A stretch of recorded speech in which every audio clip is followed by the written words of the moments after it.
आज अभी कुछ देर पहले हमने एक वीडियो में आपको बताया था कि किस तरीके से बोइंग 787 ड्रीमलाइनर एयरक्राफ्ट फ्लीट जो एयर इंडिया के पास है, जो विमान अहमदाबाद में गिरा, इसको लेकर के सरकार चिंतित है।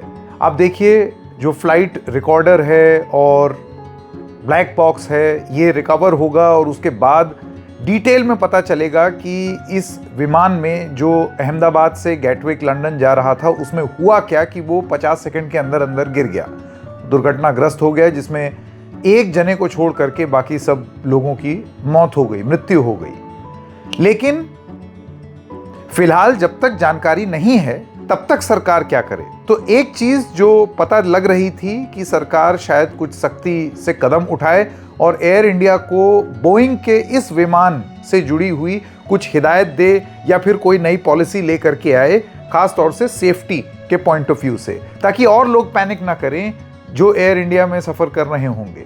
बिल्कुल वही चीज हुई है। अब डायरेक्टर जनरल सिविल एविएशन की तरफ से एक आदेश आ गया है। इस आदेश में क्या है ये आपको जानना बहुत जरूरी है। आइए जानते हैं। नमस्कार, मेरा नाम है संकेत उपाध्याय और आप देख रहे हैं इशारों में। सबसे पहले आपको ये बता दूं कि ये आदेश है, आपके स्क्रीन पर है, 13 जून 2025 यानी कि हादसे के ठीक एक दिन बाद directorate general of civil aviation द्वारा एक सर्कुलर इशू किया गया है, एक आदेश इशू किया गया है। इसका सर्कुलर नंबर भी आपके सामने है और ये सारी कम्युनिकेशन जो है ये की गई है एयर इंडिया को।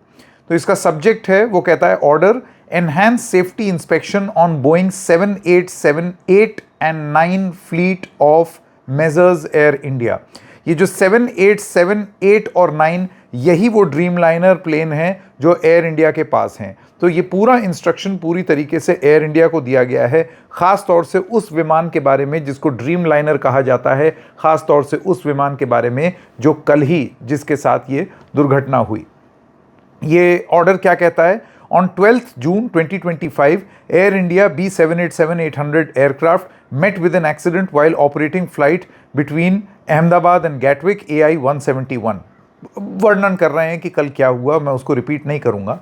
As a preventive measure, DGCA hereby directs Air India to carry out following additional maintenance actions on B787-8 and 9 aircrafts equipped with GenX engines with immediate effect in coordination with concerned regional DGCA offices। इसका मतलब ये है कि हम ये चाहते हैं कि आप जो और जांच करते हैं इन विमान पर उड़ने से पहले, जो पूरा पेपर वर्क होता है और तमाम तरीके की चीज़ होती हैं, उसके अलावा आप ये कुछ चीज़ें और करेंगे और सेफ्टी और सिक्योरिटी के पॉइंट ऑफ व्यू से, और ख़ास तौर से ये जो 787 बोइंग का विमान है उसमें आप करेंगे। ये एयर इंडिया को उन्होंने आदेश दिया है।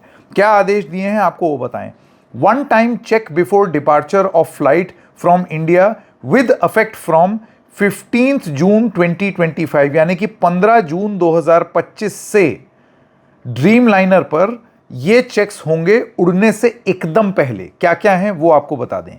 Inspection of fuel parameter monitoring and associated system checks. अब आपको ये बता दें कि फ्यूल पैरामीटर मॉनिटरिंग वैसे भी होती है, हर विमान की होती है। आपको क्या लगता है विमान ऐसे ही नहीं उड़ते, उसको लेकर के बहुत डिटेल्ड चेक्स होते हैं। लेकिन उड़ने से एकदम पहले एयर इंडिया को ये कहा गया है कि आप ये फिर से करेंगे, एक तरीके से समझ लीजिए कि डबल चेक। दूसरा, inspection of cabin air compressor and associated systems. सबसे पहली बात कि आपके जो फ्यूल हैं, क्योंकि आपको याद है जो विमान है जो कल क्षतिग्रस्त हुआ, जो गिरा, उसमें 1.25 lakh litre aviation turbine fuel था। आप ये समझिए कि वो चलता फिरता बम था। मतलब वो गिरा और सीधे उस विमान में 1.25 लाख लीटर तेल वो एकदम से आग पकड़ लिया और इसी वजह से वो काला काला वो गुब्बार उठा और बिल्डिंग भी काली पड़ गई। सब तमाम चीज़ें आप इसीलिए देख रहे थे। सोचिए 1.25 लाख लीटर, 1.25 लाख लीटर बहुत होता है, इतना एविएशन टर्बाइन फ्यूल था। तो inspection of fuel parameter monitoring, कि आपका फ्यूल की मॉनिटरिंग सिस्टम्स जो हैं वो ठीक से काम कर रहे हैं या नहीं, इसको आप डबल चेक करेंगे और उससे रिलेटेड जो सिस्टम्स हैं वो। इसके अलावा कैबिन में जो हवा है उसके एयर कंप्रेसर और उससे जुड़े हुए सिस्टम्स की आप जांच करेंगे। आपको याद होगा हम आज ही आप तक लेकर के आए एक रिपोर्ट की बोइंग की कंपनी के अंदर ही एक सज्जन थे जिनकी अब मृत्यु हो गई, जिन्होंने सुसाइड कर लिया ऐसा बताया जाता है, जॉन बार्नेट। ये बोइंग के क्वालिटी चेक डिपार्टमेंट के हेड हुआ करते थे, उसी विभाग में काम करते थे। और इनका ये कहना था कि बोइंग में एक समस्या ये आती है कि कभी अगर ऑक्सीजन में विमान के अंदर कैबिन में ऑक्सीजन की कमी हो गई तो ये बहुत हद तक मुमकिन है कि 787 विमान में 25% मास्क नीचे ही ना आए, ऐसा उनका दावा था, ऐसा उन्होंने बोला था। हालांकि बोइंग ने इस बात को माना नहीं, लेकिन इसी चीज और इन्हीं सब बातों को लेकर के अब डीजीसीए ये बता रहा है एयर इंडिया को कि आप दोबारा चेक कीजिए inspection of cabin air compressor, कि वो कंप्रेसर ठीक से काम कर रहा है या नहीं, लेवल ठीक से बन रहा है या नहीं, क्योंकि जहां लोग बैठते हैं वहां पर ये कंप्रेसर चेक करना होगा और उससे associated systems. Number 3, electronic engine control system test. Engine को इलेक्ट्रॉनिक कंट्रोल का जो पूरा पैनल है उसको आप सिस्टम का पूरा टेस्ट करेंगे।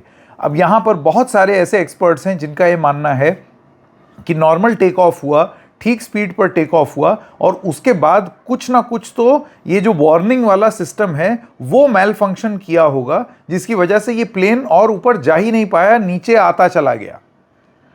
तो ज़रूर कोई ना कोई सिस्टम का मैल फंक्शन है। तो ये सारी वो चीज़ें हैं जो डीजीसीए कह रही है कि एयर इंडिया खास तौर से इस विमान में बार बार चेक करे, विमान के एकदम उड़ने से पहले फिर चेक करे। तो वो इलेक्ट्रॉनिक इंजन कंट्रोल उसको जांचने के लिए कह रही हैं। D, engine fuel driven actuator operational test and oil system check. E, serviceability check of hydraulic system. F, review of take off parameters. अब जितने एविएशन एक्सपर्ट से बात हुई है आपको ये बता दें कि उनका सबका ये कहना है कि इसमें से कोई ऐसी चीज़ नहीं है जो ऑलरेडी नहीं होती है। विमान के उड़ने से पहले बहुत डिटेल्ड एक ड्रिल होता है जिसमें सारी चीज़ें चेक की जाती हैं कि फलाना चेक, ढिमकाना चेक, ऐसे करके सारी चीज़ें, ये और ज़्यादा चेक करने को कहा जा रहा है। इसके अलावा भाग 2, flight control inspection to be introduced in transit inspection till further notice. अब ये बहुत सिग्निफिकेंट है क्योंकि इससे ये पता चलता है कि फ्लाइट का कंट्रोल, कि कंट्रोल्स किस तरीके से काम कर रहे हैं और उसकी जांच जो वैसे भी होती है वो ट्रांजिट इंस्पेक्शन भी होगी टिल फर्दर नोटिस। इसका मतलब कि अभी जो 15 जून तक जो मैं समझ पा रहा हूं, और भूल चूक लेनी देनी क्योंकि एविएशन एक्सपर्ट नहीं है, जो इससे समझ पा रहे हैं कि अभी ट्रांजिट इंस्पेक्शन भी होगा सारे फ्लाइट कंट्रोल का टिल फर्दर नोटिस। ट्रांजिट का मतलब क्या होता है? एक विमान अगर दिल्ली से अहमदाबाद, जैसे यही विमान दिल्ली से अहमदाबाद गया, उसके बाद अहमदाबाद से लंदन गया, तो टेक्निकली अहमदाबाद एक ट्रांजिट था, तो ये ट्रांजिट इंस्पेक्शन भी यहां पर होगा। अगर कोई एविएशन एक्सपर्ट है जिसको ये लगता है कि मेरी ये समझ गलत समझ है तो मैं उनसे माफ़ी मांगना चाहता हूं। आप अगर मुझे इसका सही बता देंगे तो मैं अपना दोष सुधार भी लूँगा, क्योंकि I am not an aviation expert. एकदम बिल्कुल ईमानदारी से दर्शकों के सामने ये बात रखना चाहते हैं, लेकिन इससे तात्पर्य यही समझ में आता है।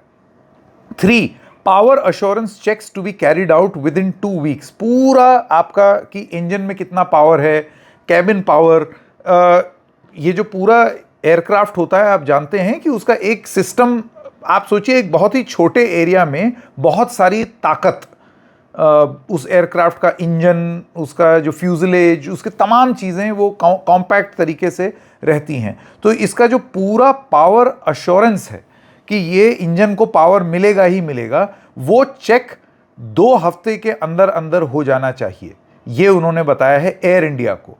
इसका मतलब आप विमान उड़ाएं लेकिन आप 2 हफ्ते के अंदर अंदर ये चीज़ भी चेक करें। याद कीजिए बहुत सारे एक्सपर्ट्स का ये कहना था कि जब गर्म तापमान होता है तो इंजन में पर्याप्त हवा ना होने की वजह से वो थ्रस्ट नहीं बना पाता और इस वजह से वो इंजन और आगे नहीं जा पाता। ऐसा कई बार पहले भी हुआ है। तो इस अश्योरेंस को आप कैसे बिल्ड करें उसका टेस्ट एयर इंडिया को कहा गया है कि 2 हफ्ते में करिए। Number 4, closure of maintenance action based upon the review of repetitive snags during the last 15 days on B787-89 aircraft at the earliest. तो ये इनका ये कहना है, the report of the above checks is to be submitted to DGCA for review. This issue will be with the approval of competent authority. और उसके बाद नीचे साइन है। यानी कि एयर इंडिया को बहुत क्लियरली 15 जून से ये बहुत क्लियरली बोल दिया गया है कि खास तौर से इस ड्रीम लाइनर पर अब आपको ये सारे चेक्स और करने पड़ेंगे, और अगर आप पहले से करते हैं तो दोबारा करने पड़ेंगे। इशारों में बस इतना ही, फिर मिलेंगे, तब तक के लिए नमस्कार।